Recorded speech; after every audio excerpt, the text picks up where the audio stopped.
Começa agora o programa Estação Prata da Casa, com Nora Prado. Olá, boa tarde, queridas e queridos ouvintes, queridas e queridos telespectadores. É um prazer imenso hoje apresentar o Estação Prata da Casa, sempre mostrando brasileiras e brasileiros que fazem a diferença para melhor, porque eu vou apresentar uma amiga minha, queridíssima, de muitos anos. Enfim, o Prata da Casa é apenas mais um de vários programas da Rede Estação Democracia, pelo Comitê em Defesa da Democracia e do Estado Democrático de Direito. Lembrando também que este programa é retransmitido pelo jornal Brasil de Fato, RS, Rede Soberania, Portal Litoral Norte, RS, TV Caxias, Canal 14, Passo de Torres, TV, Coalizão do Movimento contra a Discriminação Social, Rádio Ipanema Comunitária da Zona Sul, maravilhosa. Nos acompanhem pelo Instagram e Facebook. Lembrando também que os nossos apoiadores são a Central Única dos Trabalhadores, a Durgues e Cresol. A minha convidada de hoje é uma das grandes violoncelistas brasileiras que realiza concertos no país e no mundo, ampliando as fronteiras da música erudita e popular e atuando como embaixadora do Brasil no International Advisory Council, perante a Associação de Música de Câmara, entidade sediada em Nova York, cuja missão é fomentar projetos camerísticos em diversos países. Missão da maior importância para a formação de novos profissionais e difusão da música de câmara. Mestre em música pela Hard School University of Hartford, aperfeiçoou-se com Terry King, Fritz Mag, Jane Starker, Emerson String Quartet e Manhattan String Quartet. Contemplada com uma bolsa da Universidade de Yale, foi principal cello do Yale Contemporary Players, grupo com ênfase no repertório pós-1945 e também camerista na Paul Hindemith Foundation, na Suíça. Sua formação musical e acadêmica iniciou em Porto Alegre com Jean-Jacques Pagnot e Dennis Parker. Entrou para a OSPA aos 17 anos, ocupando a primeira instante em festivais internacionais, destacando-se o de Brasília, ao lado de Guerra Vicente, e o de Campos do Jordão, como chefe de naipe, sob a batuta de Eleazar de Carvalho. Conquistou o primeiro lugar no primeiro concurso nacional de música de câmara Santa Marcelina, em São Paulo. Foi vencedora do 4º concurso nacional Jovens Solistas, em Porto Alegre, e foi violoncelista da trilha premiada de Eu Vi o Rinoceronte, de Eugênio Ionesco, em Brasília. Musicista premiada no Brasil e no exterior, ela tem representado o Brasil na Europa, Canadá, Israel e Estados Unidos, com presença pontual em festivais, workshops e conferências. Em abril de 2021, por seu ativismo em prol das iniciativas educacionais no Brasil, ela foi unanimemente eleita ao Board of Directors da ACMP dos Estados Unidos, sendo a primeira pessoa não europeia e não norte-americana a pertencer ao seleto conselho diretor na história da entidade, que por sinal comemora seu 75º aniversário neste ano. Recentemente, foi agraciada com o título de cidadã emérita da cidade de Porto Alegre. A honraria foi concedida no dia 29 de março de 2022, em sessão solene, no mês que marcou as comemorações de aniversário da capital. A justa e oportuna homenagem reflete o reconhecimento da capital gaúcha à artista, cujos serviços prestados à música no Brasil e no exterior valorizam a riqueza cultural local e universal, indispensável para toda a sociedade. Com vocês, Marjana Rutkowski. Bravo! Muito obrigada pela introdução. Nora, estou muito, muito contente que nós estamos juntas aqui. Temos muitas memórias lindas que se reportam a uma fase da vida linda também. Sim, nós estudamos juntas no 3 de outubro. 3 de outubro, Futebol Clube. Eu falei arroz, no segundo grau. Ah, no segundo grau! Mas é que tu fizeste, desculpa, no segundo grau, é que hoje eu soube pela minha amiga Débora Greco Gastaldo, que foi tua colega na 5ª série no 3 de outubro. Tu era da segunda turma e nós nunca nos conhecemos, que loucura! É a vida da Zona Sul, né? Olha, Cida Lima, já está entrando gente aqui, amigos teus, que festa, que alegria. Marjana, como que você se sente sendo devidamente reconhecida pela Câmara Municipal de Porto Alegre, com a medalha de cidadã emérita, num momento tão sombrio para as artes em geral no nosso país? Qual a mensagem que este ato simbólico tem na contramão de tudo que a cultura tem sofrido, sobretudo nos últimos 4 anos? Primeiro, para mim, foi surpreendente. Eu nunca esperava que nessa seleção de candidatos para receber a maior honraria concedida pela nossa capital, eu, das artes, né, representando as artes, fosse escolhida. Então, eu fiquei muito feliz a nível pessoal, como violoncelista, como educadora, como defensora da importância das artes, e também, justapondo, eu me senti também muito emocionada com este reconhecimento a nível da nossa categoria artística. Eu recebi essa homenagem como se fosse uma nave para todos os artistas, especialmente os artistas de performance e os artistas que educam as pessoas a respeito da arte. Assim que eu considerei o prêmio. E foi um reconhecimento, é um reconhecimento da importância do processo intangível da arte em todos os tipos de sociedade. Todos. Claro. Isso que eu senti. Que lindo! Eu fiquei tão feliz, tão comovida. Eu assisti teu vídeo todo. Né? Está no YouTube, confiram. Você é a primeira brasileira convidada a participar da seleta Associação de Músicos de Câmara, a ACMP, sediada em Nova York, por conta do seu ativismo em prol das iniciativas de educação musical no Brasil. E como é que você se sente, claro, com essa oportunidade e também com essa responsabilidade? Como que você está lidando com isso?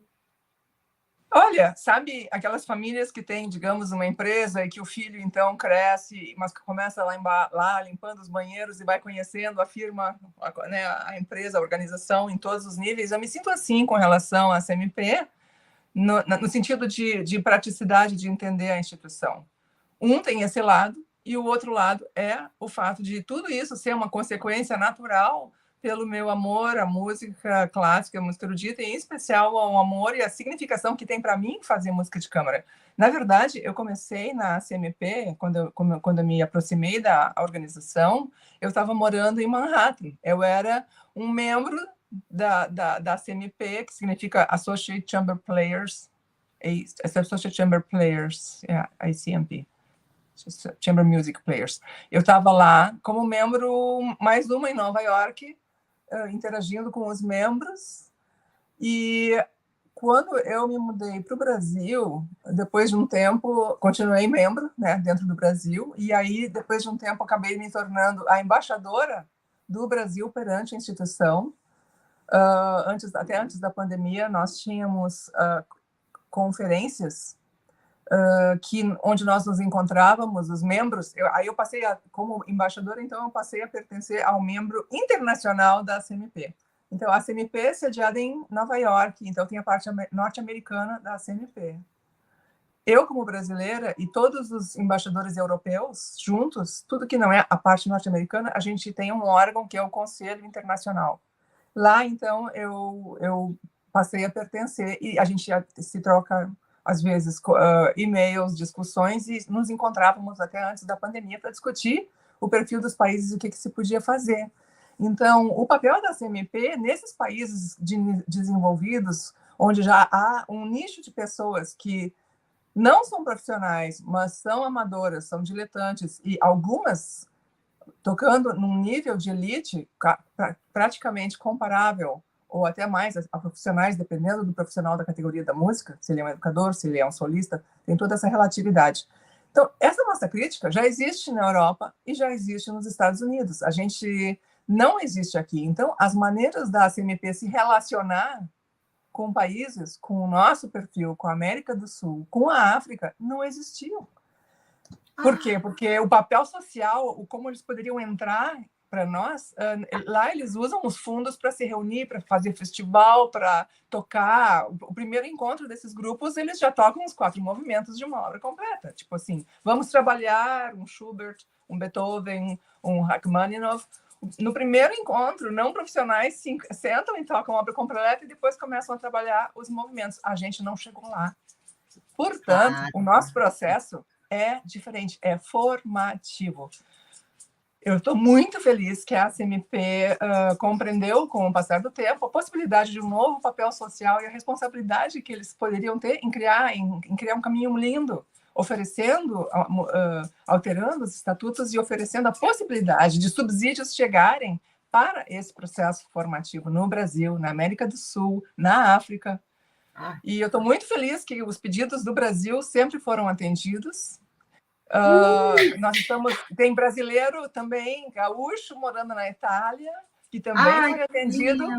Ele chegou a criar um festival além do de verão, começou a criar uma série de inverno, porque então teve mais subsídio, então ele está podendo fazer. O Maurício Souza o Dr. Maurício Souza, ele é contrabaixista, gaúcho, mora em Florianópolis. Ele foi o primeiro que recebeu o apoio da ACMP. Ele foi o primeiro que acreditou na instituição, porque também tem esse outro aspecto aí, né? Apoio financeiro para música de câmara, muito trabalho, não vai acontecer. Não é verdade? Que horror.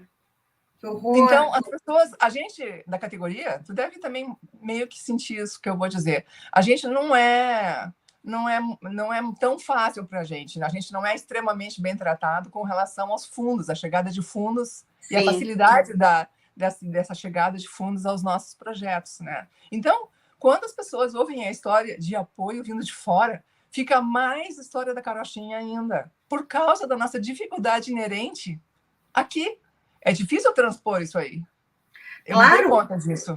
E você está falando um aspecto interessante, porque já parte do pressuposto que o brasileiro mesmo se sente com esse complexo de inferioridade. Ele já não está nem acostumado a batalhar por isso, a sentir que ele precisa, que ele merece e que ele deve lutar, que ele pode. Eu acho isso muito importante. Era só um parênteses, desculpa. Sim, não, mas isso foi bem importante tu mencionares isso aí, porque eu vou falar.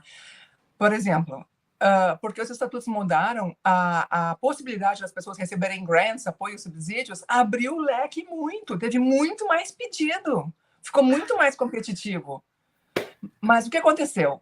E o que me deixa tão feliz é que, por exemplo, eu vou citar o caso do Maurício Souza, Dr. Maurício Souza, que lá em Florianópolis foi o primeiro e desde então passa a receber recebeu vários apoios da CMP. A minha instituição, a beleza disso tudo é que a minha instituição lá se sensibilizou para projetos assim. Por exemplo, um projeto do Maurício era assim, de manhã, de tarde e de noite. De manhã para crianças pequenas que vinham com seus pais. O primeiro contato com música, ou um contato inicial com música, e aí já fazendo a música de câmara, tocando juntinhos, dos trios, um grupinho maior de crianças. À tarde, gente mais velha. Só um parênteses, porque tem gente que talvez não saiba exatamente no que se constitui o conjunto de câmara, que ele é menor, né, de cordas, eu não sei se tem outro instrumento ou não, enfim. Nos conceitos de música de câmara da ACMP, eles vão até um deceto, um grupo de 10 sem maestro. Sem maestro? É. Claro que para crianças pequenas, né, vai ter um orientador ali ajudando as crianças a tocarem juntas nessa primeira aproximação com música. E foi o que o Dr. Maurício fez lá em Florianópolis. Ele tinha as crianças pequenas de manhã, os adolescentes de tarde, e os adultos que trabalham durante o dia atendia à noite. E isso foi, por exemplo, um dos projetos do Maurício. Então, é muito lindo isso. E eu fico contente que a instituição, lá em Nova York, ela se sensibilizou. E, por exemplo, nesse último pedido de apoios, foram tantos que as pessoas que iriam julgar os panelistas, nós tivemos que nos dividir em times. Só para tu teres uma ideia, o meu time era composto de 2 pessoas. Claro que os pedidos do Brasil, eles afastaram de mim, né? Eu não podia, por conflito. Claro. Mas sabe quanto a lei de leitura, o tamanho de todo mundo pedindo? Eu analisei quase 450 páginas de pedidos, com a declaração financeira de cada instituição. Ou seja, mostra... produzir um outro documento de 40 páginas, e aí todos os times se juntaram e alocaram. Foi um grande esforço de todo mundo.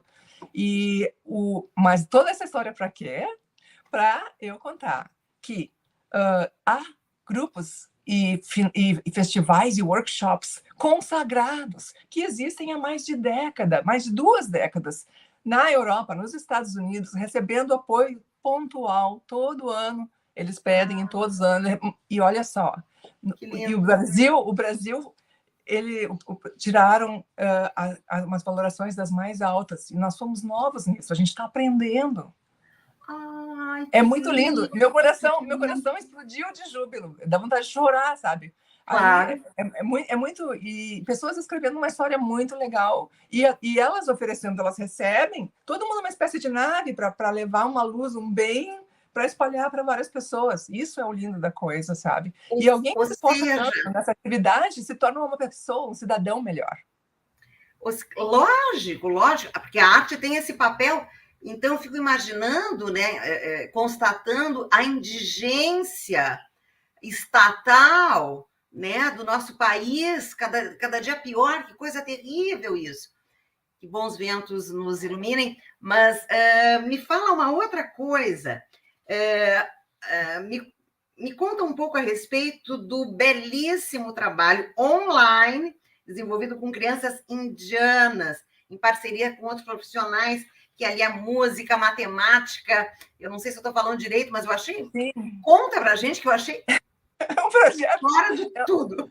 É um projeto muito, muito ambicioso, muito louco, porque esse amigo meu, que eu não o conheço pessoalmente, a gente só se conhece da internet, ele é um IT person, de tecnologia da informação, indiano, já morou na Suíça, em outros lugares da Europa. Eu acho que ele tem uma corporação, ele tem uma companhia, e ele é muito ele detém aquela personalidade de prestar um serviço humanitário.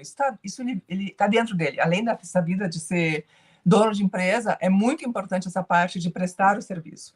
E ele, então, decidiu atender toda um perfil de crianças que não tinham Wi-Fi em tribos rurais, em comunidades tribais, que nem direito falavam o inglês. Porque, como tu sabes, na Índia não tem mais de 1000 dialetos, tem mais de 1000...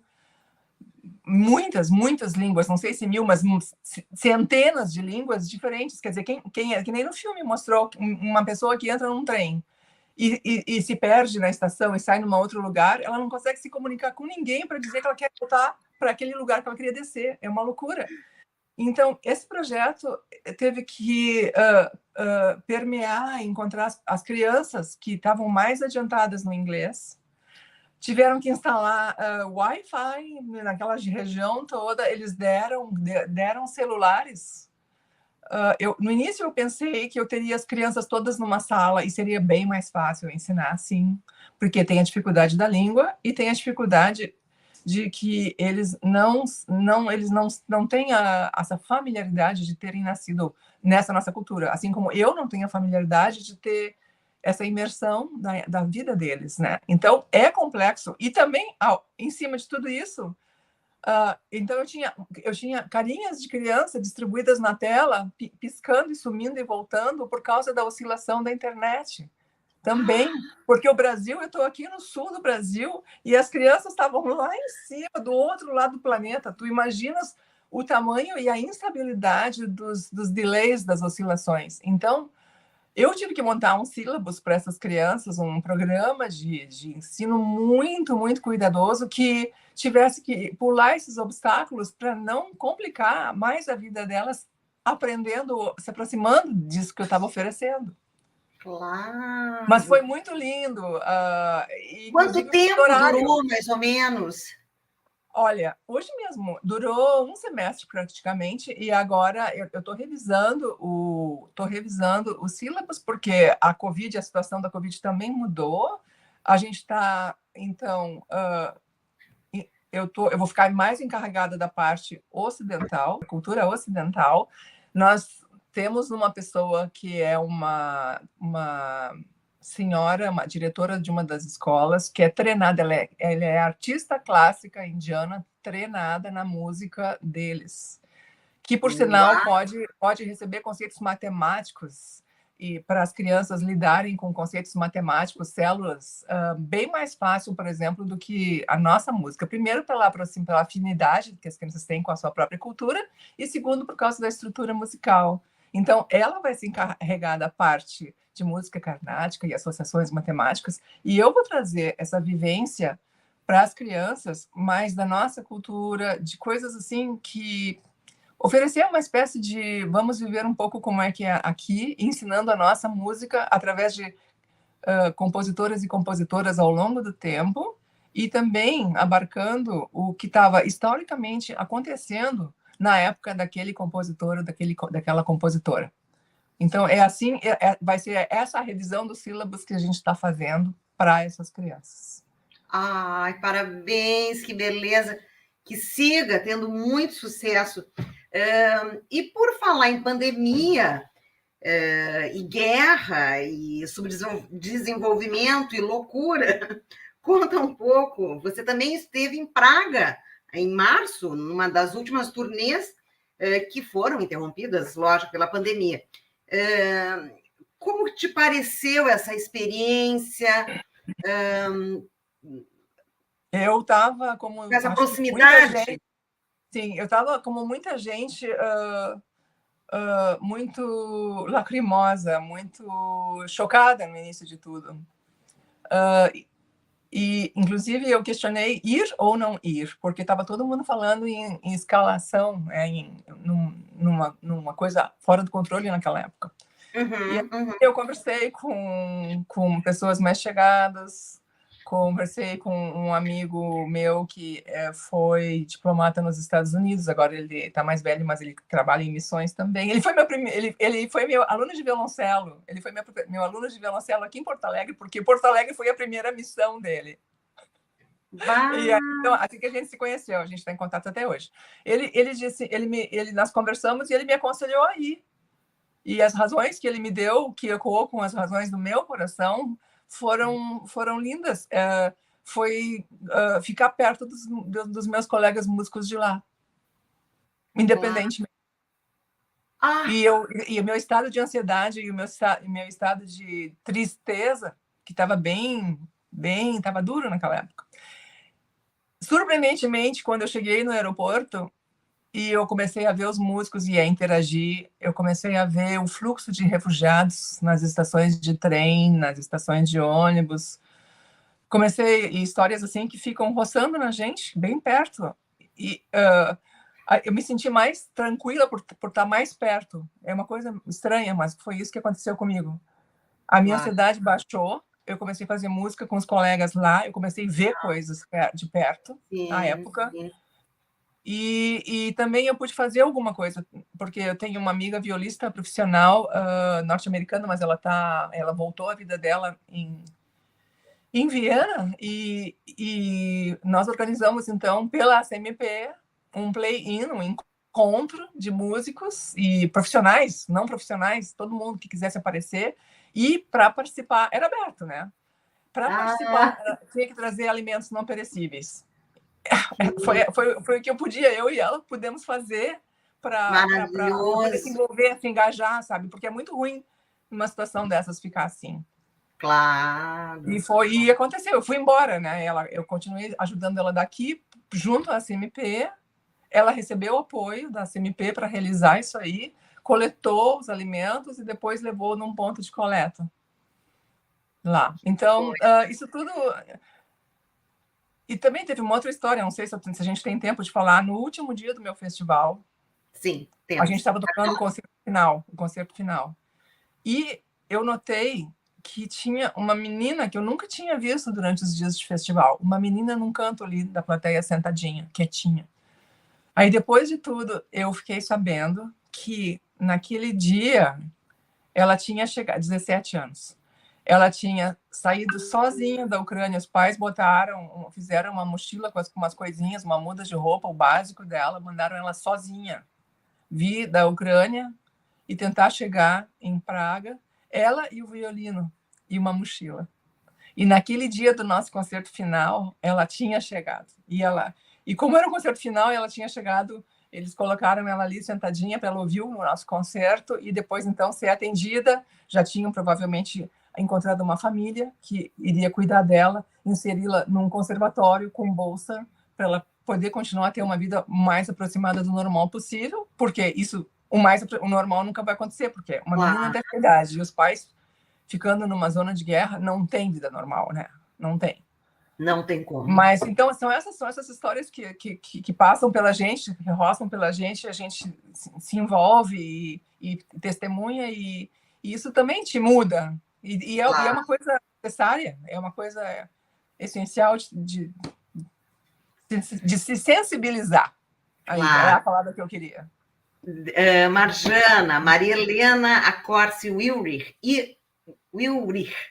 belo bate-papo, fantástico depoimento, linda a profissão da Marjana, tocar violoncelo e ter tantas experiências através dele. Deve ser incrível. Marjana, o Carlos Alberto Faria, Marjana, estás bonita, charmosa, bem falante, coerente, inteligente, continua mais inteligente. Ouro da casa, exatamente. Denise Sepsi, rica experiência de vida, com muito sentimento e emoção. Márcia de Almeida, amada jornalista, já esteve participando aqui, maravilhosa Marcinha. Vera Bess, boa tarde, querida. Boa tarde a todos. É o Griso do Veleiros, ó. É teu amigo. Beijo. Eu agradeço todas as palavras gentis dessas pessoas queridas. Obrigada, porque sem você a gente também não pode existir. É uma equação, é como se fosse uma equação de química orgânica, né? Que os dois lados têm interferência um no outro, e a nossa plateia é tão viva e tão essencial quanto nós. É um mutualismo, a gente precisa de vocês. Exatamente. E, Marjana, como foi se readaptar? Você que passou 20 anos morando nos Estados Unidos, não sei se só em Nova York ou Manhattan ou outras cidades, como foi? Enfim, conta um pouco. 2 palavras, não foi.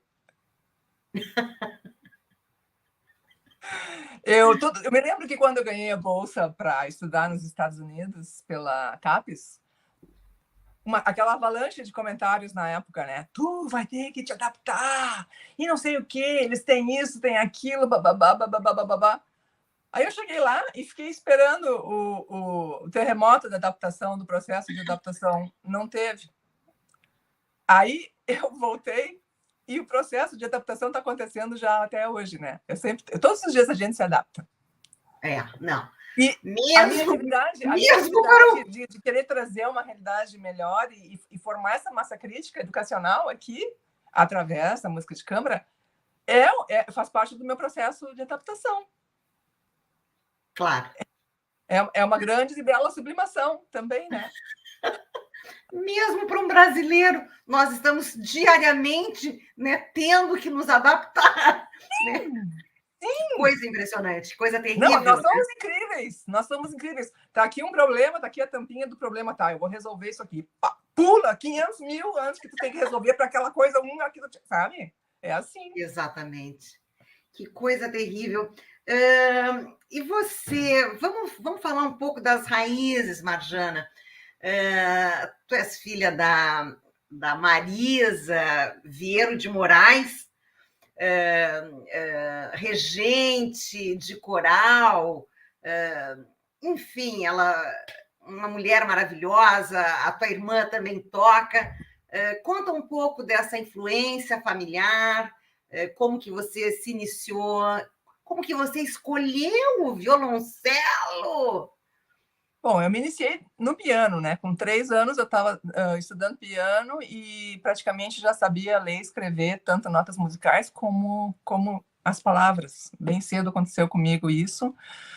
O ensinamento musical veio através da minha mãe, por isso que foi no piano inicialmente. E depois, a mãe tinha um desejo que eu tocasse um outro instrumento além do piano. Ela tinha essa coisa mais gregária, já naquele conceito, se aproximando da música de câmara, né?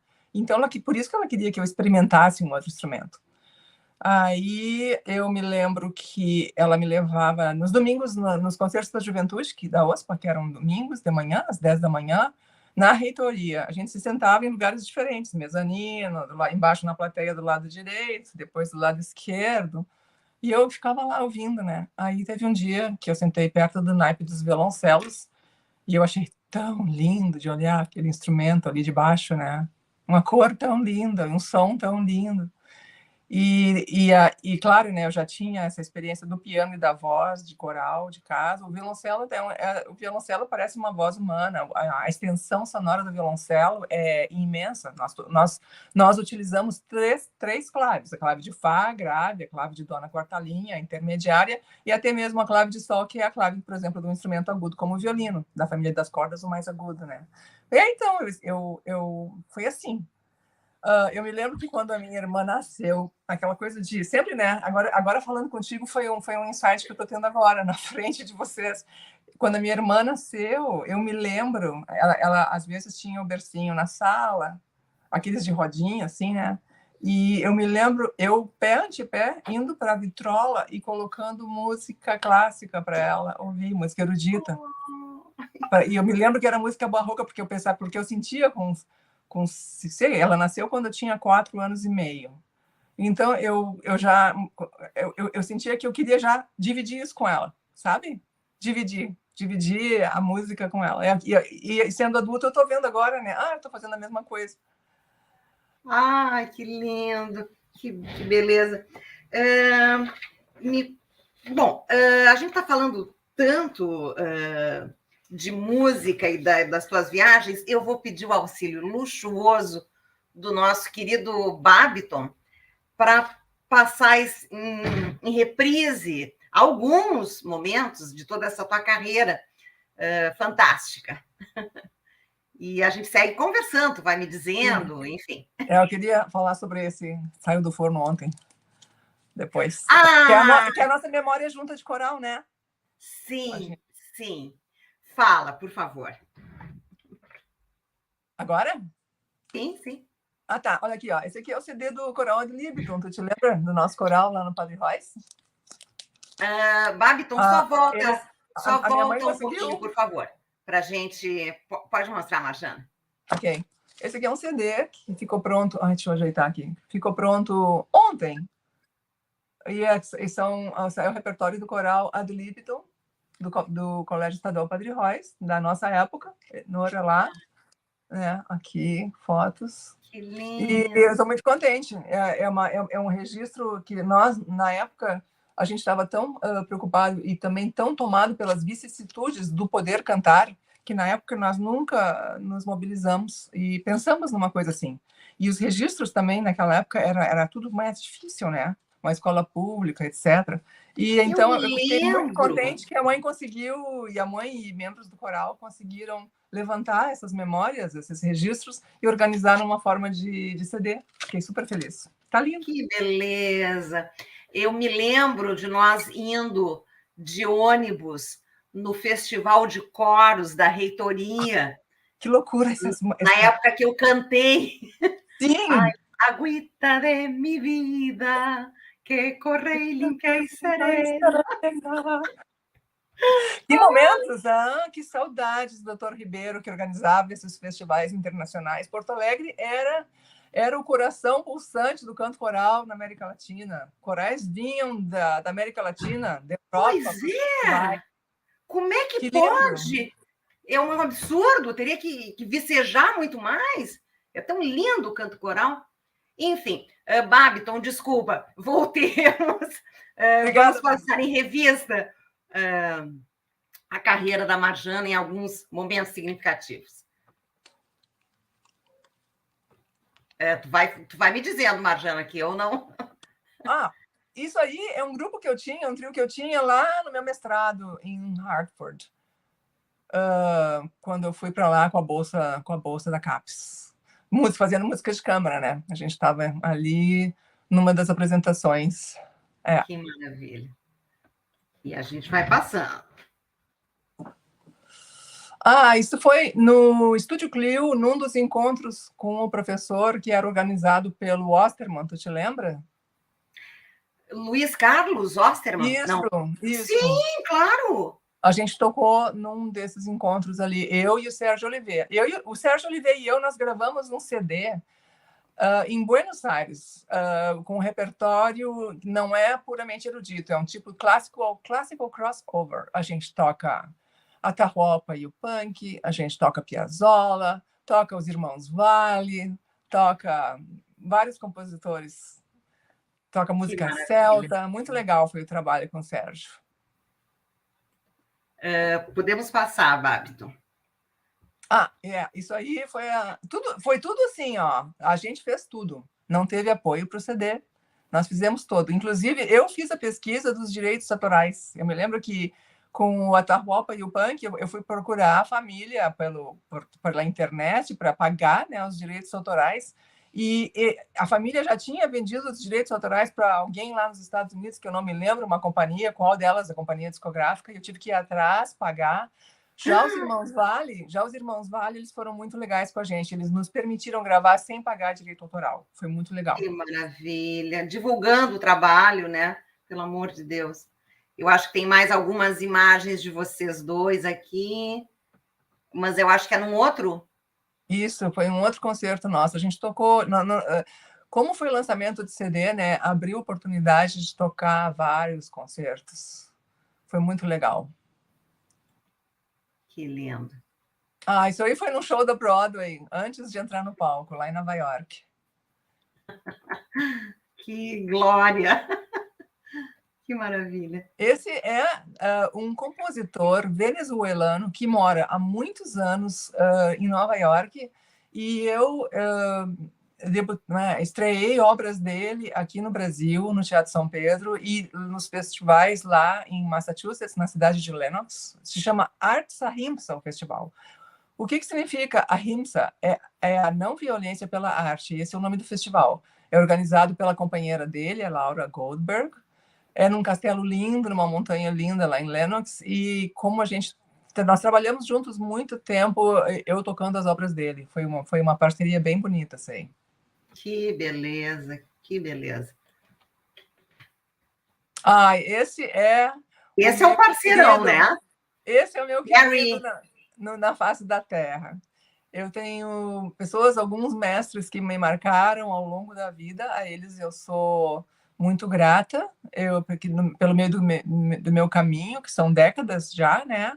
Não vou mencionar nomes, mas eu preciso mencionar este nome, que é o Dr. Perry King. Esse é o meu mentor atual e eu acho que ele vai ficar comigo até o final dos dias, porque ele, além de ser um grande, grande músico, um violoncelista, um grande pedagogo, ele é um grande humanista. Todas essas características se acumularam num ser humano. E assim, é tão forte, sabe aquela coisa de guru? Eu não quero ser tipo assim culto, essas coisas, mas é uma empatia tão forte que às vezes só de passar perto dele, olhar para ele, começar a conversar sobre música, eu começo a ficar emocionada, é meio sem controle. Ele fica assim, ok, vamos secar as lágrimas, depois a gente continua conversando. É muito intenso. Então tem aquela e aí a gente trabalhar, sabe? É assim. Então, eu já fui a festivais, muitos ele e a esposa, a Laura Bossert, eles organizam festivais lá, e são de uma semana a 2 semanas, muito intenso, muito intenso. E a gente trabalha, a gente come, trabalha, descansa, tudo no mesmo lugar. E cada grupo de câmara, durante o festival, tem como é que é? O calendário da cozinha. Então, cada grupo de câmara é responsável pela culinária, pela parte gastronômica de todo o festival. Se é um festival de uma semana, a gente então fica responsável um dia, né? Café da manhã, não, principalmente janta e almoço. E é assim, é tudo assim muito intenso, todo mundo junto, Ai, que trabalhando, experiência incrível! cozinhando, limpando a cozinha, sabe? É uma Ou total seja, imersão. tu está me dizendo que a riqueza dessa convivência vai refletir, inclusive, no ensaio, nessa intimidade pessoal, nessa sintonia. Que coisa maravilhosa poder ter apoio financeiro para que isso se desenvolva, né? Como isso é importante. Sim, e esse festival que eles oferecem ali, o nome da corporação não é sem fins lucrativos, é Lyrica of Boston. Eles têm festivais 2 vezes por ano, e eu, como membro da CMP, todo ano eles têm esse Susan McIntosh Award, e eles são os meus candidatos. Eu acabei de nominá-los 48 horas atrás para receber o prêmio, e tem uma ajuda em dinheiro também, né? Não é grande, mas para esses festivais qualquer coisa ajuda. Agora, eu queria fazer uma ressalva. Não é mar de rosas, viu, Nora? Porque a convivência muito intensa vai acabar gerando algumas exuda, algumas farpas. E são essas claro, é situações... como grupo de teatro, que está sempre junto, sim. Sim, é muito Evidente. intenso. E aí, Claro. então, as pessoas têm que adereçar isso aí durante o festival, com todo o trabalho acontecendo e a responsabilidade de apresentar no final. E essas farpas ou esses atritos que eventuais que aconteçam, as pessoas têm que ter o exercício de adereçar isso também. Claro, do equilíbrio, né? Do convívio, né? E da civilidade, Sim. Né? Aí que tá, que a música erudita exuda e torna as pessoas melhores cidadãos. É isso que eu estou dizendo. Claro. E a dificuldade de aprender também é tão pedregoso o caminho, especialmente para instrumento de corda. O início do caminho soa tão mal por tanto tempo que tu permaneceres nesse caminho já é uma espécie de estoicismo, uma resiliência, que é a palavra da hora, né? Com a pandemia que surgiu muito essa palavra. E essa persistência, né? Sim. Indemovível, que coisa. Próprio dos artistas. Me mostra aqui, ó, estreia Trio Areté, encontro com o romantismo. Uma dessas 3 pessoas já faleceu, já faz vários anos, e ele é muito querido. Ele foi um anjo que ajudou muita gente aqui. Infelizmente, ele partiu cedo. E eu queria deixar aqui meu abraço cibernético, talvez chegue lá nas nuvens onde ele está, para o Leandro. Qual deles? É o primeiro. Thiago. É o primeiro ali. O Leandro. Fábio, Leandro. Isso, o querido. Queria já lançar um abraço assim para ele daqui. Certamente foi abraçado. Aí aquele compositor, o Moishe, ele que eu estreiei algumas obras dele, né, de novo em outra ocasião, tocando juntos. Que lindo. Também, olha a parceria. Isso, agora acho que tem uma sequência. Que lugar é esse, Marjana? Esse é o Belvoir, é o Castelo Belvoir, que é a sede do Festival Arts Ahimsa, em Lenox, Massachusetts. O complexo reúne esse castelo. No castelo nós ensaiamos em vários locais, tem essa parte principal, tem o refeitório, tem os jardins, e tem vários prédios tem vários prédios menos chiques nas montanhas, assim, no entorno. Tem outros teatros também no mesmo complexo, e os dormitórios, que isso aí é o festival. E é um festival de praticamente são amadores de elite. Olha só, são amadores de elite. Esse é um pessoal que chega, por exemplo, partituras assim mais complexas, como Shostakovich. No primeiro encontro, esses amadores se sentam e tocam a obra inteira, para tu ver assim o nível que é, e são amadores. Né? Que coisa linda, que e coisa aí começa a trabalhar. Eu sou coach, professora, faculty member, né? Eu começo a trabalhar a obra com as pessoas lá. Isso aí em Oxford, na Universidade de Oxford. Isto, na verdade, era um festival que não tinha cordas, Nora. Era só sopros. Aí, um belo dia, o board deles lá resolveu vamos experimentar colocar umas cordas. E eu tive a felicidade de ser convidada para ser a violoncelista do quarteto em residência da primeira vez que eles colocaram cordas para ver o que ia dar, o que ia acontecer com esse festival. O sucesso foi tremendo. Eles nunca mais fizeram um festival sem cordas. E sempre que tem esse festival lá, então eles me chamam de novo para retornar e ser a violoncelista deles. Ai! Que maravilha! Essa edificação, o festival acontece porque, assim, são colégios residenciais e tem a parte antiga, como tu fez ali, aquilo ali é o fundo de uma capela. No nosso colégio residencial, que antigamente, na Idade Média, tinha as edificações, né, e um quadrilátero ajardinado no meio. É o caso disso aí. Essa edificação, que é a St. Edmund's Hall, não é a mais antiga da história da Universidade de Oxford, mas é a mais antiga que está de pé, que conseguiu ficar de pé. Ela é de 1200 e alguma coisa, século XIII. É de chegar lá, se ajoelhar e beijar beijar a pedra do chão, sabe? Sim. E uma vez, e claro, a capela, que é a parte mais antiga dali, ela é fechada, ela foi transformada numa biblioteca. E teve um dia que, não sei por que, faltou salas. E não tinha nem luz lá embaixo no porão da biblioteca, e nosso grupo foi então ensaiar. Eu me lembro que era meio gelado, era verão, né? Mas era meio gelado. A gente teve que trazer aquelas lâmpadas de mecânico que eles põem no capô para botar em volta da gente para ensaiar. E eu me lembro que a violinista estava com medo. Eu falei, eu acho que estou sentindo umas presenças por aqui. Um fantasma! Fantasma do piano que apareceu.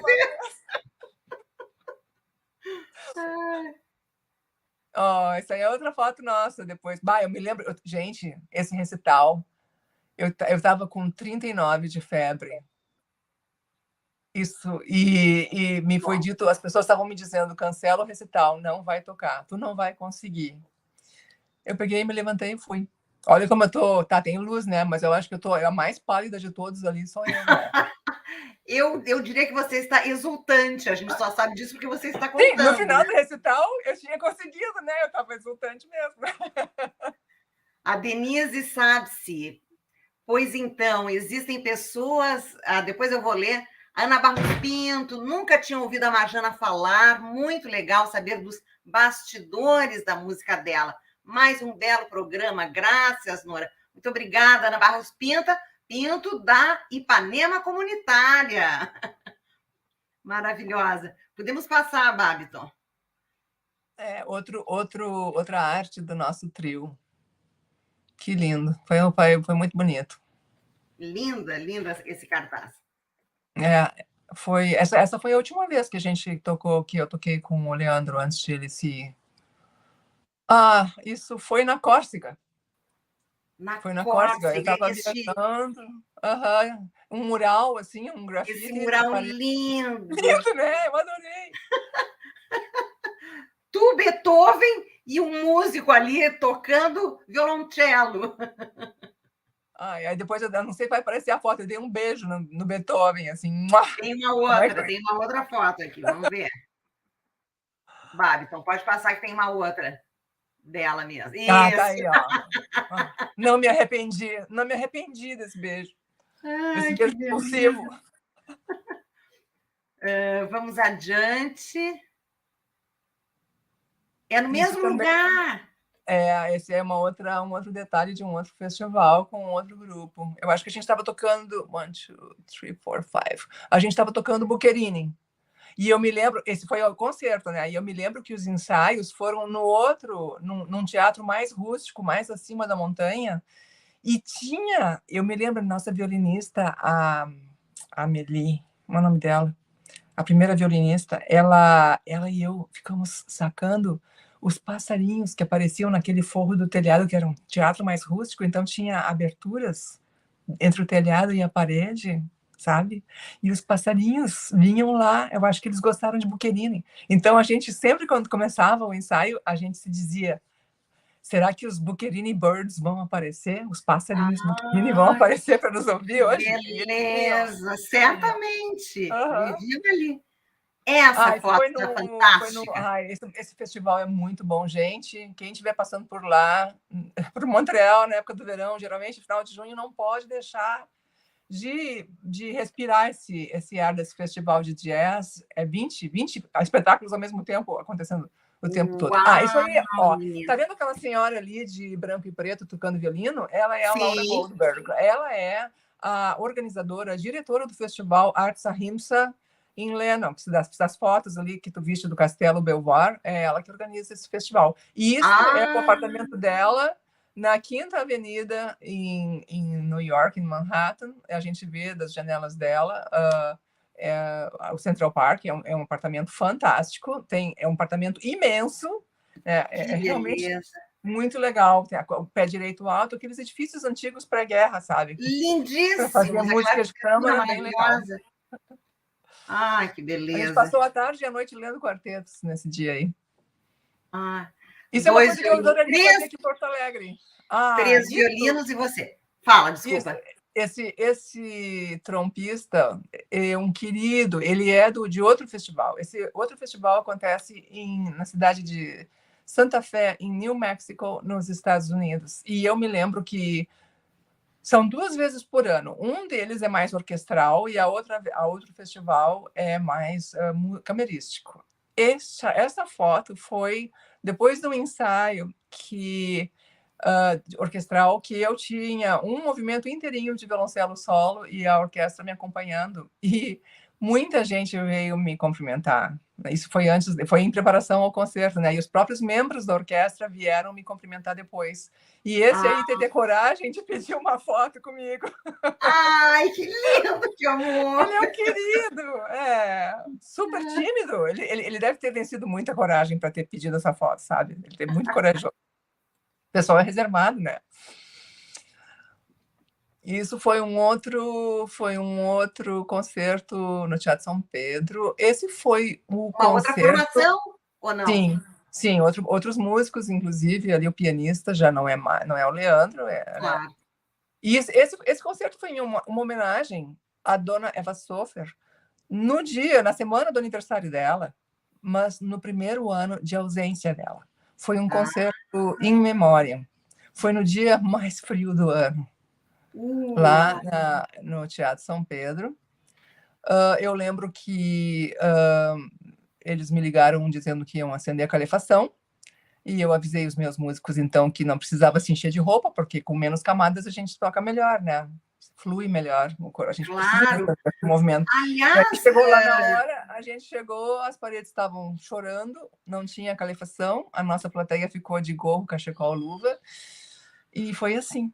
Os instrumentos de cordas também suando no ébano, né?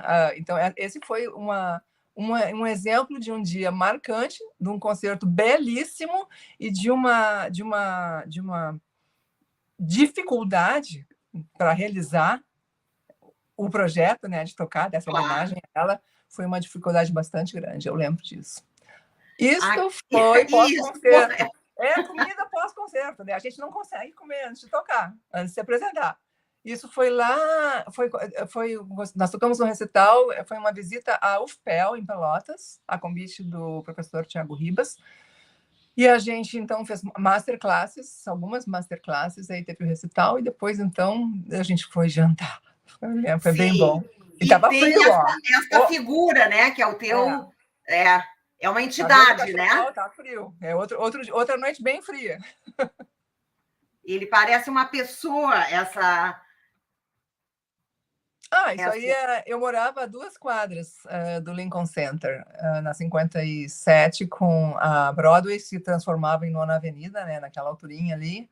Então, eu passava por aí todos os dias. Eu tive em maio lá agora para a celebração do aniversário da CMP e também, enquanto eu estava fazendo a leitura de todos os pedidos, né, aquelas centenas de algumas páginas, e a gente teve, então, um concerto, uma entrega de um prêmio, e também teve um concerto celebratório, e nós tocamos todos os 6 Brandemburgos na mesma noite. Foi lindo. Lá. Aqui uma outra formação também. Uma outra formação também no Teatro São Pedro. Isto. Me parece que o nome do gato era Kandinsky, por isso a gente batizou o trio de Kandinsky. Esse é o nosso querido Néstor Monastério. Tu reconheces ele ali? Sim, foi claro, lá. Maravilhoso. Ele ele quem dirigiu as próximas fotografias que a gente vai ver lá no Ling? É isso?